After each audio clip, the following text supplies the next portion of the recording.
रियासती रेड को chairman S A Aleem के हाथों कल गो इलेक्टर टू व्हीलर बाइक्स के रोड शो और एग्जीबिशन का शानदार अफ्तिताह अमल में आया। उस मौके पर एसए अलीम ने इलेक्टर गाड़ियों का झंडी दिखाकर आगाज किया।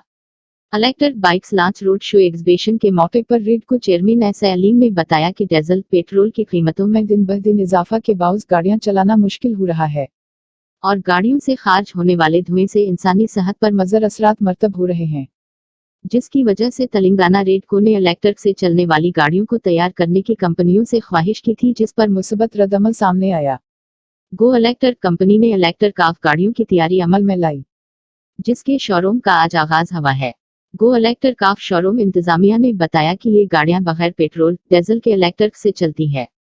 जदीद टेक्नोलॉजी का इस्तेमाल करते हुए तैयार करदा ये गाड़ियां ₹1 में 9 किलोमीटर सफर तय करती है।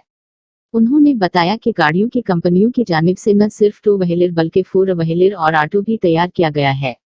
एसए अलीम ने मजीद बताया कि वजीर इंफॉर्मेशन टेक्नोलॉजी मिस्टर के टी रामारा तेलंगाना में आलूदगी से पाक इलेक्ट्रिक गाड़ियों को तैयार करने वाली कंपनियों को हुकूमत तेलंगाना की जानिब से मदद फ्राहम की जा रही है।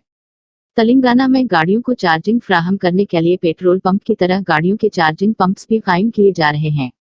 तजर्बा के तौर पर हैदराबाद में 70 पंप कायम किए गए हैं।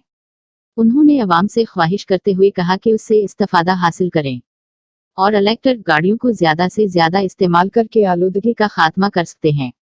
उस तकरीब में रेडको अहदेदार के अलावा Sandeep Kumar Sultania IAS secretary electricity व दीगर अहदेदार भी मौजूद थे।